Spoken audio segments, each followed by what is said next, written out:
Il va encore avoir des pauvres avec vous, mais moi, je m'en vais sur la montagne chercher la face de mon Père. Parce que là, sa voix s'en vient plus floue. J'ai besoin d'entendre sa voix. Je désire entendre sa voix.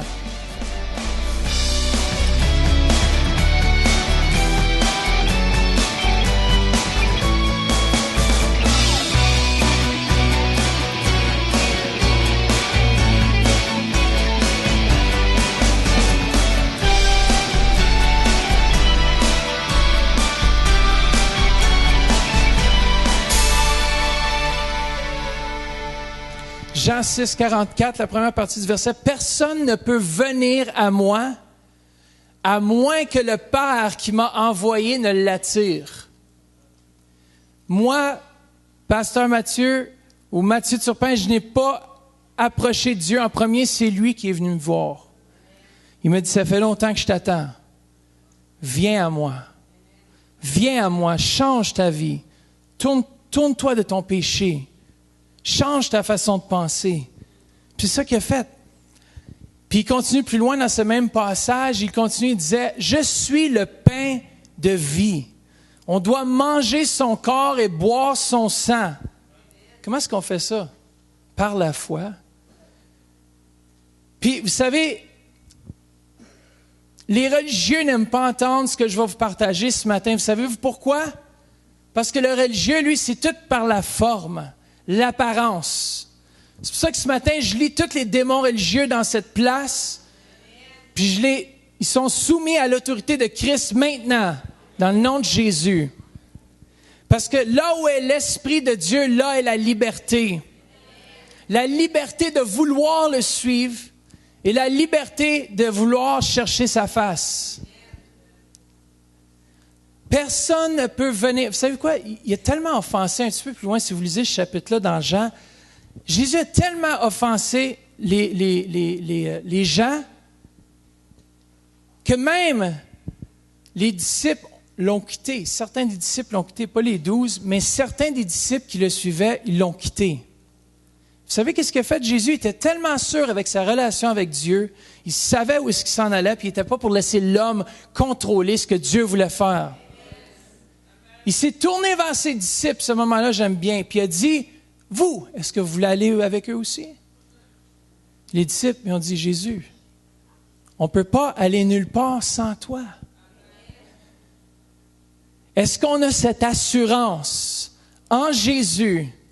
Écoutez bien, personne ne peut venir. Le mot « venir » ici, ça veut dire « arriver dans la vie ». Où personne ne peut s'élever ou se montrer, se faire voir par Dieu, si ce n'est pas Dieu qui ne l'attire vers lui.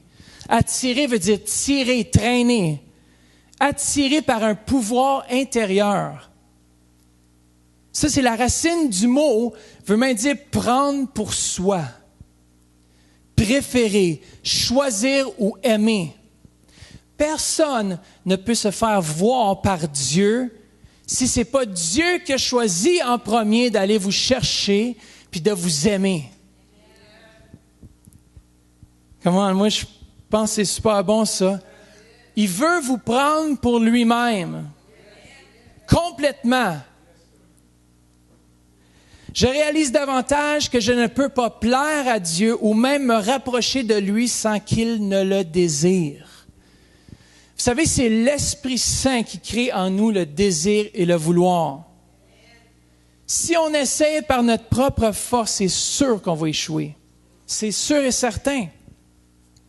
J'ai accepté mon incapacité de plaire à Dieu par mes propres forces. C'est-à-dire, je me lève à 4 heures du matin, peu importe. De toute façon, si moi, je mets un effort pour la relation, oui, il y a quelque chose qu'on doit faire, c'est juste être là. Voulez-vous savoir? Est-ce que vous avez quelque chose à faire pour recevoir la guérison? Non. Vous êtes là, vous recevez. Est-ce que vous avez fait quelque chose, je vous demande la question, lorsque vous avez donné votre vie à Jésus? Qu'est-ce que vous avez fait? Si vous croyez en son nom et vous le recevez par la foi, vous devenez fils et filles de Dieu. Si vous recevez le sacrifice qu'il a fait gratuitement, il n'a pas dit qu'il y a un prix à payer. Je dois me rapprocher de lui par la foi. Tournez avec moi dans Éphésiens 3, versets 12 et 16 à 20. On va regarder le verset 12 et 16 à 20.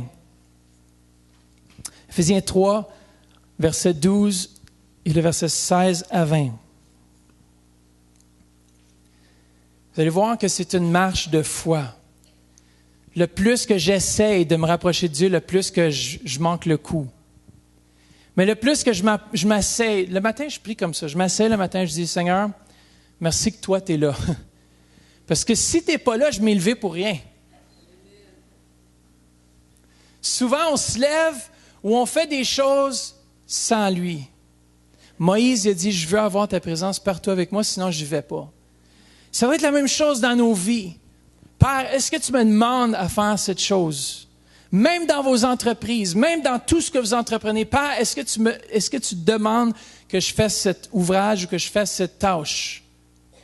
Je ne vous demande pas de rester assis chez vous à rien faire, non. Je vous dis de chercher la volonté de Dieu en toutes choses. Regardez, Éphésiens 3, 12 nous dit, c'est en Christ, par la foi en lui, que nous avons la liberté de nous approcher de Dieu avec confiance. On leur dit ensemble, c'est en Christ, par la foi en lui, que nous avons la liberté de nous approcher de Dieu. Amen. Verset 16 nous dit, « Je prie qu'il vous donne, conformément à la richesse de sa gloire, d'être puissamment fortifié par son esprit dans votre être intérieur, de sorte que le Christ habite dans votre cœur par la foi. Je prie que vous soyez enracinés et fondés dans l'amour, pour être capables de comprendre avec tous les saints quelle est la largeur, la longueur et la profondeur et la hauteur de l'amour de Christ, et de connaître cet amour qui surpasse toute connaissance. Dites toute connaissance. Afin que vous soyez remplis de toute la plénitude de Dieu. Regardez bien verset 20. À celui qui peut faire par la puissance, dites par la puissance, qui agit en nous infiniment plus que tout ce que nous demandons ou pensons. Qu'est-ce qu'on a à faire? Souvent, on se presse pour faire les choses. Tournez avec moi dans 2 Pierre, on va aller un petit peu plus loin. 2 Pierre 1, 3. Ou si vous n'avez pas, j'ai le passage en haut, j'utilise la version Louis II 21, parce qu'on avance avec l'époque. Non, j'aime le second 21 parce qu'il utilise des termes un petit peu plus similaires à notre langage. La Louis II, je l'aime aussi. Mais celle-ci clarifie certains mots selon la définition originale qui est plus pour aujourd'hui. Ça nous aide à comprendre. 2 Pierre 1,3 nous dit « Sa divine puissance nous a donné tout ce qui est nécessaire à la vie et à la piété. » On relit ensemble, on lit tout le monde ensemble, il est juste là, vous pouvez le lire ensemble.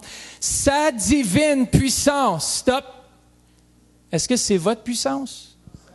Sa divine puissance nous a donné tout ce qui est nécessaire à la vie et à la piété. C'est quoi la piété? C'est la dévotion, la ferveur religieuse.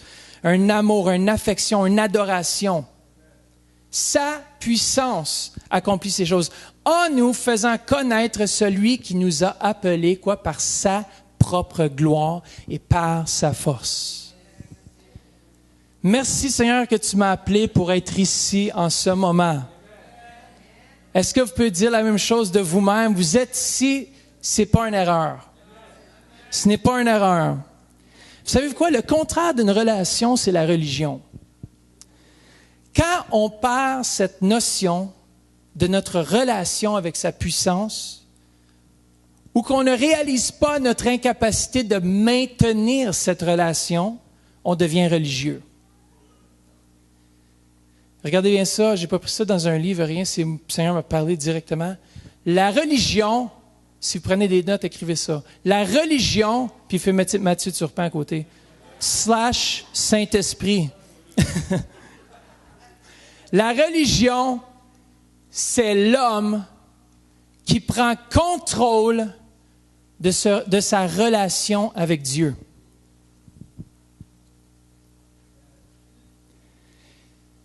Ceux qui sont fils et filles de Dieu sont conduits par l'Esprit de Dieu.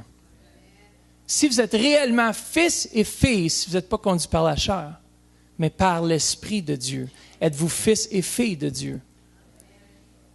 Vous n'avez rien à faire, il faut juste laisser son Saint-Esprit vous parler.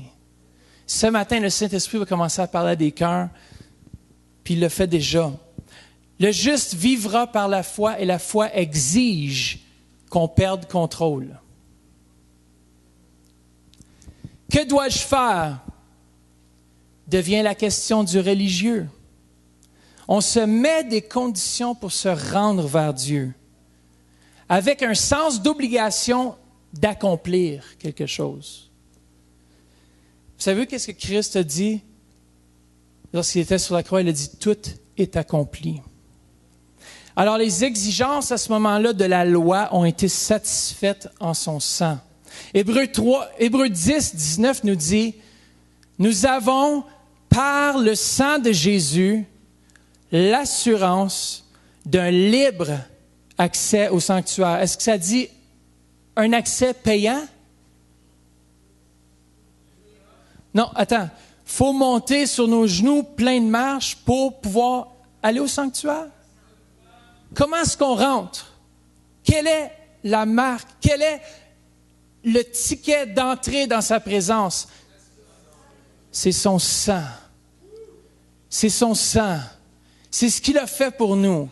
Vous n'avez rien fait pour même mériter un sang si précieux, mais il l'a fait gratuitement. Écoutez bien ça, je vais vous choquer, je vais peut-être choquer quelques-uns d'entre vous.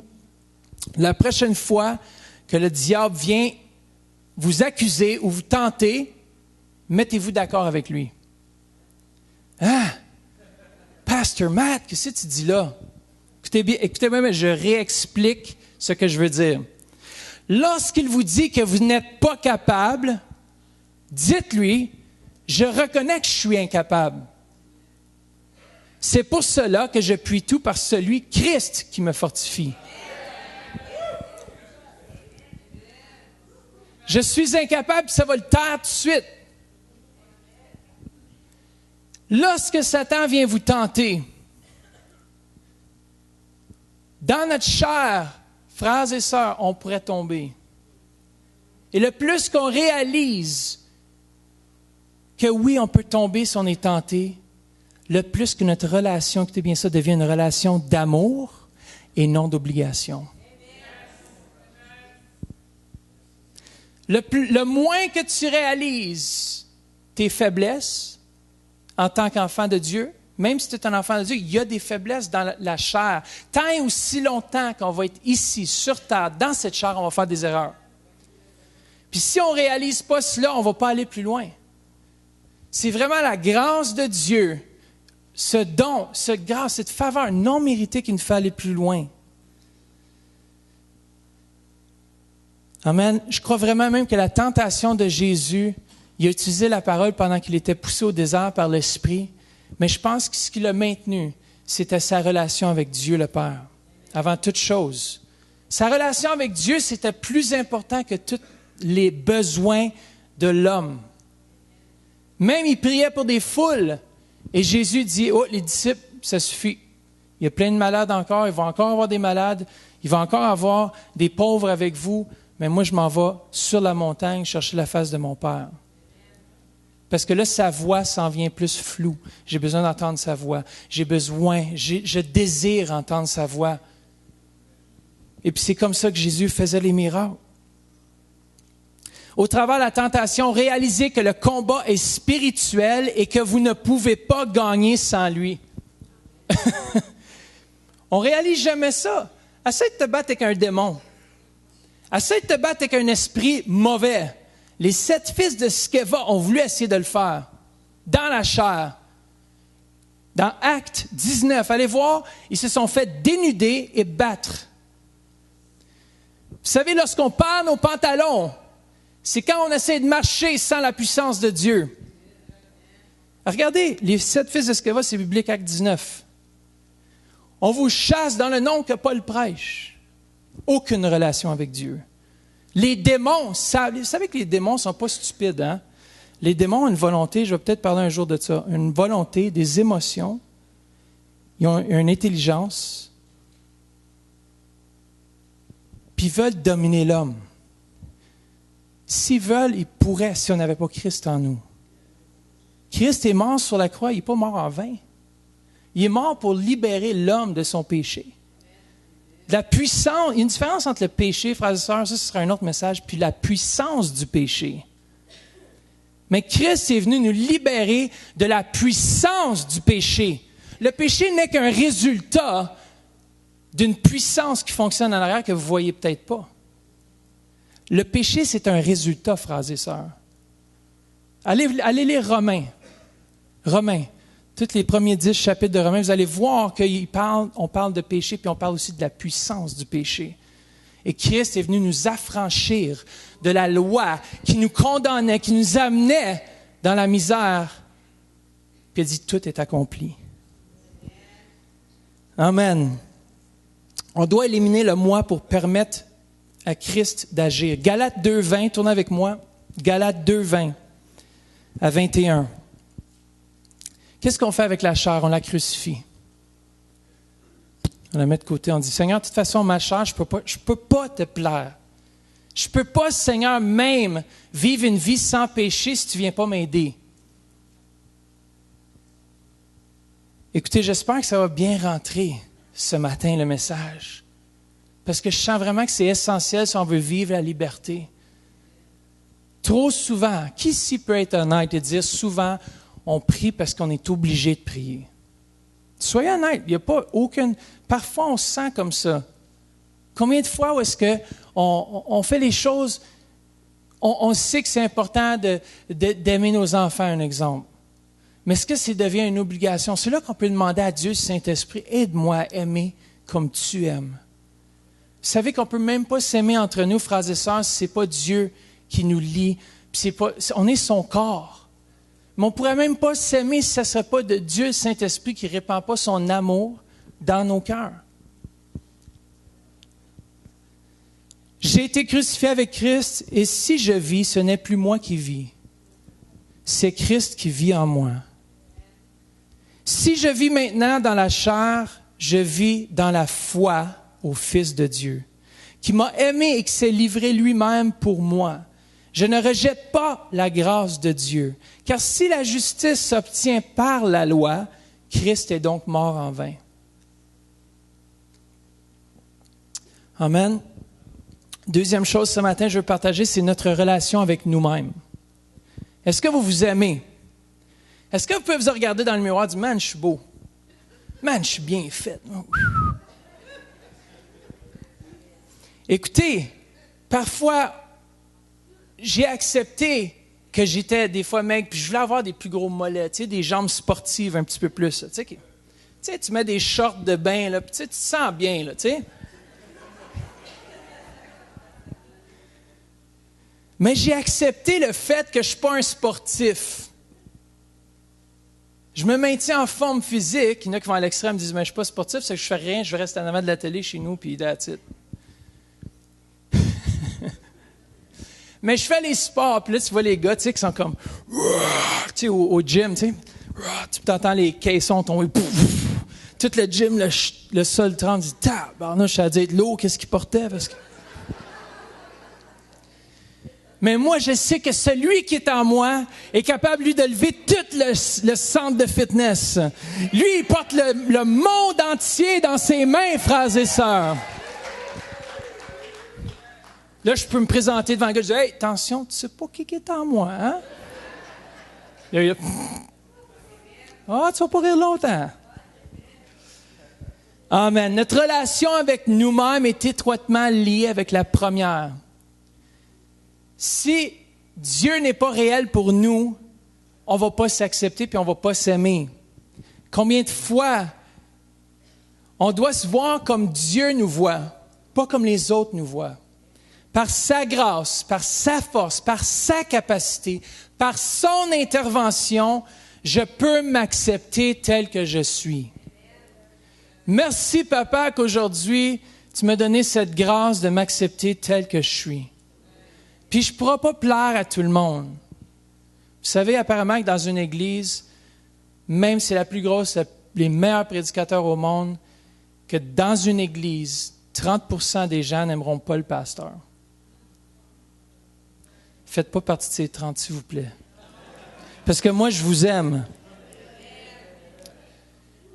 Grand, petit, fond de bouteille ou sans lunettes. Peu importe, Dieu vous aime. Dieu vous aime tel que vous êtes. Il n'y a rien que vous allez pouvoir faire de plus qui va vous rendre plus juste à ses yeux que d'être juste vous-même. Je vais aller plus loin. Dans 1 Corinthiens 6, 19, ça nous dit qu'on ne s'appartient même pas, mais qu'on est le temple du Saint-Esprit. Créé à son image pour sa gloire. Jacques 4, 5 nous dit, Dieu ne tolère aucun rival de l'Esprit qu'il a fait habiter en nous. Est-ce que vous savez que parfois on peut être même un empêchement de ce que Dieu veut faire dans nos vies parce que nous, on ne s'accepte pas, mais Dieu, lui, nous accepte. Ça nous dit qu'il est jaloux de l'Esprit qu'il a placé en nous. Il nous aime à un tel point qu'il veut nous avoir près de lui. Puis si on réalise à quel point il nous aime, malgré ce que vous avez pu passer dans le passé, il vous aime. Tel que vous êtes. À ses yeux, vous êtes beau et belle. À ses yeux, il n'aurait pas pu vous faire mieux. La vie va tellement vite. On regardait hier notre frère Mpinga Ngoy qui était ici devant.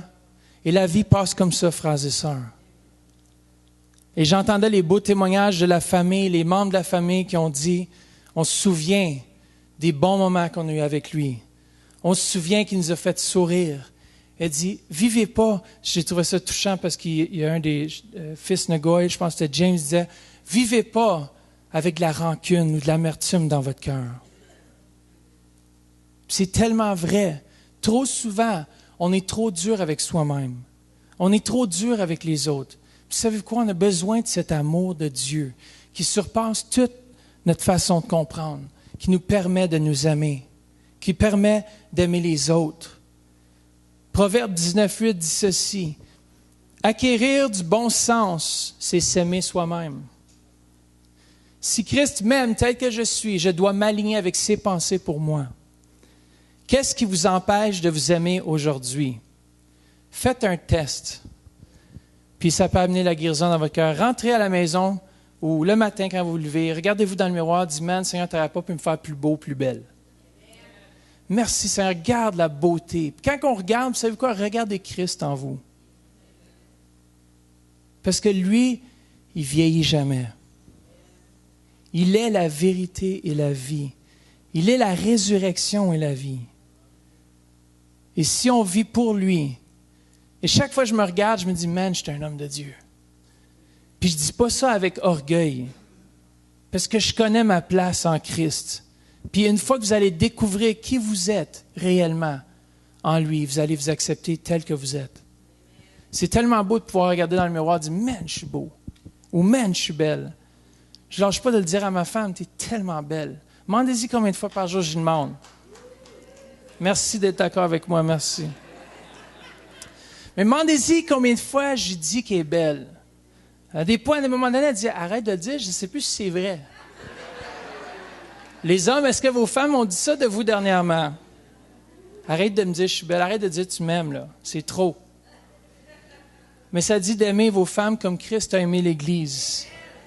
Si je n'aime pas ma femme, comment je peux vous aimer? Si je ne m'aime pas moi-même encore plus loin, comment je peux vous aimer? Si vous n'êtes pas capable de vivre avec les erreurs, les choses que vous avez faites, malheureusement, ça fait partie du péché. Les choses que vous étiez dans le passé n'ont pas besoin à partir d'aujourd'hui de déterminer votre futur. Parce que Jésus-Christ vous aime, que vous êtes le pire pécheur ou l'homme le plus pieux sur la surface de la terre. Il vous aime, peu importe les deux. On pourrait mettre Charles Manson là, puis quelqu'un d'autre ici, puis Dieu vous aime pareil. Bon, attends, l'homme peut-être n'aimera pas de la même façon. Mais pour lui, Jésus, si c'est lavé par le sang de l'agneau, il t'aime. Tu es son enfant. Qui sait ici quand un enfant, tu ne lui permets pas de faire des erreurs lorsqu'il grandit. Parfois, on se condamne trop et on est trop dur sur nous-mêmes. La troisième chose ce matin, c'est notre relation avec les autres. Sa capacité nous rapproche de lui, nous rendant capables de nous aimer nous-mêmes et ayant comme résultat la capacité d'aimer notre prochain. Dans Jean 13, 34b, ça nous dit « Comme je vous ai aimé, vous aussi aimez-vous les uns les autres. » La condition ici pour s'aimer, c'est qu'on puisse aimer comme lui nous a aimés en premier. Si Dieu est avec nous, qui sera contre nous? Dites-vous dans le miroir le matin quand vous voulez, je suis un homme d'affaires. Qui aujourd'hui va pouvoir résister à la puissance et l'autorité que Jésus me donne pour régner sur cette terre, régner dans les affaires, régner. Vous êtes appelés à régner, à dominer. Pas juste à l'Église, mais à l'extérieur, on est appelés à dominer. Nous sommes des dominateurs. Pas nous, mais lui en nous. Amen? Une grosse différence. Parfois, on veut bouger par la chair, mais c'est Christ en nous, l'espoir de gloire. C'est Christ en nous qui fait la différence dans vos communautés, dans votre voisinage. Lorsque les gens vous voient, est-ce qu'ils voient Christ en vous ou est-ce qu'ils vous voient vous? Trop souvent, il faut éliminer le moi. Qu'est-ce que les gens voient en vous? Est-ce qu'ils désirent être comme vous? Ou est-ce que quand vous apportez l'Évangile, peut-être qu'il se retourne vers vous et il dit, peut-être que tu devrais appeler le salut sur ton visage. Peut-être que tu devrais évangéliser ton visage parce qu'il ne sourit pas souvent. Parfois, il y en a qui ont besoin de s'évangéliser eux-mêmes. La bonne nouvelle de Jésus-Christ. Et ce matin, si vous avez de la misère dans votre relation, c'est correct. Dites, je suis content là où je suis. Dites-le, mais je vais aller plus loin. Avec Christ, tout est possible. Tout est possible à celui qui croit. Le moment où est-ce que je perds contrôle, c'est le moment que lui prend contrôle. Dans vos forces, dans vos faiblesses, donnez-lui contrôle. Amen. Visitez le site web centrereveil.com pour participer à nos services en direct. Pour un don mensuel de 20$ ou plus, devenez partenaire de l'émission Réveil et recevez le DVD du mois. Vous pouvez faire vos dons en ligne avec Visa et Mastercard ou un chèque par la poste. Et nous apprécions votre soutien. L'association, dites-moi avec qui vous vous tenez et je vais vous dire votre avenir. Il y a une puissance quand tu t'associes. C'est pour ça que j'aime ça me tenir avec des champions.